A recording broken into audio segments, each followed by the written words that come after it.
Hey guys, welcome back in my channel and new vlog. তো আশা করি সবাই খুব ভালো আছো, সুস্থ আছো, আমিও ভালো আছি। তো এইদিকে সকাল সকাল রেডি হয়ে বেরিয়ে পড়েছি বাড়ির সকলে মিলে। তো সকাল সকাল বলাটা ভুল, কারণ রেডি হতে করতে প্রায় 12টা বেজে গেছে। কোথায় যাচ্ছি বলো তো? জানতে হলে অবশ্যই ভিডিওটা কন্টিনিউ করো। প্রায় কাছাকাছি আমরা চলেই এসেছি। তো আমরা হেঁটেই আসছিলাম, কিন্তু পাড়া দিয়ে একটা কাকু টোটো নিয়ে যাচ্ছিলো, তো আমরা টোটোতে উঠে পড়েছি। আর এই দেখো প্রায় কাছাকাছি চলেই এসেছি। তো দেখে বুঝতেই পারছো এটা একটা মেলা বসেছে। কোন মেলা বলো তো? এর আগের বছরেও আমি এই মেলাটার ব্লগ আপলোড করেছিলাম, মখদুম সাহেবের মেলা। তো এটা আমাদের এখানে সবথেকে বড় মেলা, মানে হিন্দু মুসলিম সমস্ত ধর্মের মানুষ মিলেমিশে একাকার হয়ে এই উৎসবটা পালিত হয়। একটা বিরাট জাঁকজমকপূর্ণ মেলা, মানে কি বলবো, খুবই সুন্দর। আর এদিকে দেখতে পাচ্ছ মানে প্রচুর দোকান বসেছে। সবে বাজছে বেলা 1:45 বা 1টা এরকম। আর মানুষের ভিড়টা খালি দেখো, মানে এখনই না ধীরে ধীরে আস্তে আস্তে যেতে হচ্ছে, এত ভিড় হয়েছে অলরেডি। তো বুঝতে পারছো যত বেলা গড়াবে কত ভিড় হবে। তো আমরা ফার্স্ট চলে এসেছি ভিড় ঠেলে ঠেলে, মানে ঠাকুর মানে মন্দিরের কাছে। এটা হচ্ছে পীর সাহেবের যে মাজা হয় সেটাই। তো এখানে আমরা পুজো দেবো বলে মানে লাইন দিয়ে দাঁড়িয়ে আছি। তো এখানে হিন্দু মুসলিম সমস্ত সম্প্রদায়ের মানুষ মিলে মিশে একাকার হয়ে এখানে পুজোটা দেয়, এই উৎসবটা পালিত হয়। আর দেখতে পাচ্ছ একজন রিপোর্টার দাঁড়িয়ে আছে, উনি মানে আরামবাগ নিউজ যে চ্যানেল আছে সেখান থেকে এসেছেন। আর এ দেখো দুপাশে না প্রচুর ঘোড়া আছে। তো প্রত্যেকটা ঠাকুরের একটা করে বাহন হয়। তো এখানে আমাদের পীর সাহেবের বাহন মানে ঘোড়া। তো শোনা যায় নাকি উনি ঘোড়া নিয়ে যাতায়াত করতেন, এরকম আগেকার সব দাদুদের কাছ থেকে গল্প শুনেছি। তো মন্দিরটা ছোটো হলেও না মন্দিরটা অসাধারণ ফুল দিয়ে সাজায় আজকের দিনে, মানে খুবই সুন্দর লাগে।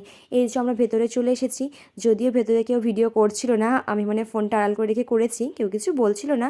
তবুও একটা সবাই একটা পুজো দিচ্ছে, এখানে ভিডিও করা ঠিক না, তবু আমি তোমাদের দেখানোর জন্য অল্পভাবে করেছি।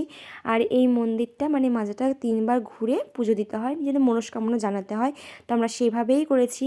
আর দেখতেই পাচ্ছ ফুল দিয়ে কত সুন্দর সাজিয়েছে।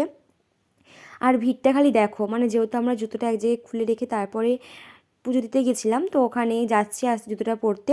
তো জুতো পরার পর আমরা সবাই মিলে গেলাম খাওয়ার কাছে। আর এখানে বলে রাখি, মানে সমস্ত যত মানুষ আসে মেলাতে সবাইকে কিন্তু প্রসাদ খাওয়ানো হয়।